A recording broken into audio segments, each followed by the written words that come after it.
नमस्कार स्टूडेंट, मैं jingle army academy की स्टूडेंट हूँ। मैं आपको कुछ मैथ रीजनिंग के क्वेश्चन कराऊंगी। मैं आशा करती हूँ कि आप ठीक से देखोगे। स्टार्ट करते हैं पहला क्वेश्चन। निम्नलिखित श्रृंखला में अगले पद का चयन करें।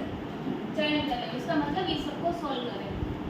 तो पहले देख लेना कि इन सबके बीच में कितने का गैप आता है। इन दोनों के बीच में एक का गैप, इन दोनों के बीच में एक का, इन दोनों के बीच में एक का, इन दोनों के बीच में एक का। तो इस समय एक का गैप है। तो x के बाद क्या आएगा y, x के बाद आएगा y, तो y की लिखना z। यहाँ मेरे पास आएगा z। जैसे हम देखेंगे दूसरा वाला, इन सब में आएगा दो लगेगा।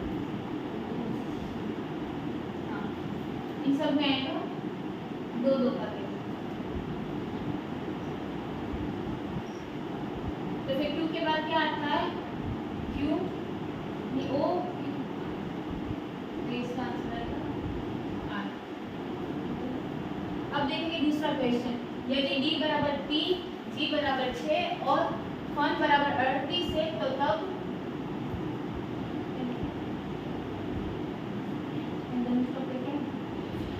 फिर हम इसका सोल्व करेंगे। इसका सोल्व करके एबीसीडी लिख के ये ध्यान रखने का, कई बार एबीसीडी या डी बराबर 3 कई बार ए 1 से भी स्टार्ट होता है और 0 से भी स्टार्ट होता है, वो ध्यान रखने का। तो यहाँ डी बराबर 3 यानी 0 से स्टार्ट होगा। बी बराबर 15 बराबर 15, आर बराबर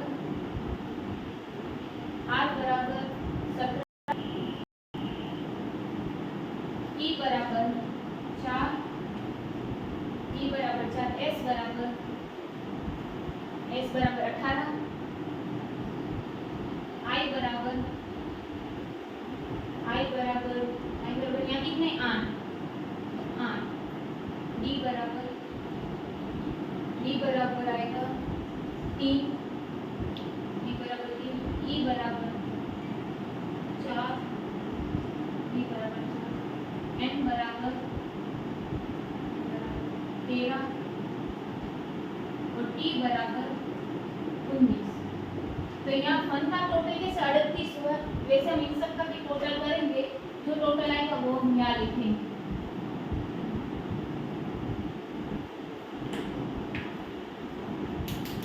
इस सब का टोटल आएगा 101। अब देखेंगे हम तीसरा क्वेश्चन। उस संख्या का चयन करें जो निम्नलिखित श्रृंखला से संबंधित नहीं है। यहाँ ध्यान रखना, यहाँ संबंधित नहीं है वो सब बोला है। तो यहाँ हम देखेंगे, यहाँ 3 का है, यहाँ 3 का, यहाँ 3 का, यहाँ 3 का, यहाँ 3 और फिर यहाँ 4 का गैप है।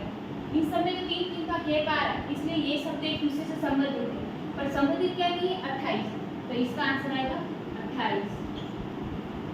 अब हम देखेंगे फोर्थ क्वेश्चन।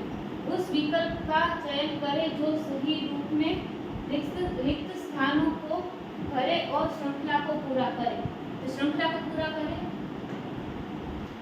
याद देखो 2 में 2 को मिलाएंगे तो 4 होंगे, 4 में 2 मिलाएंगे 6 होंगे, 6 में 2 मिलाएंगे 8 होंगे, 8 में 2 मिलाएंगे तो 10 होंगे, 10 में 2 मिलाएंगे तो 12 होंगे। अब 12 में 2 मिलाएंगे तो वो हमारा आंसर आएगा 14। 12 में 4 प्लस करोगे तो 14 यहाँ का आंसर आएगा। अब हम वैसे ही नीचे वाला देखेंगे। 3 में हम 2 को मिलाएंगे 5 होंगे, 5 में 3 को मिलाएंगे तो 7 होंगे,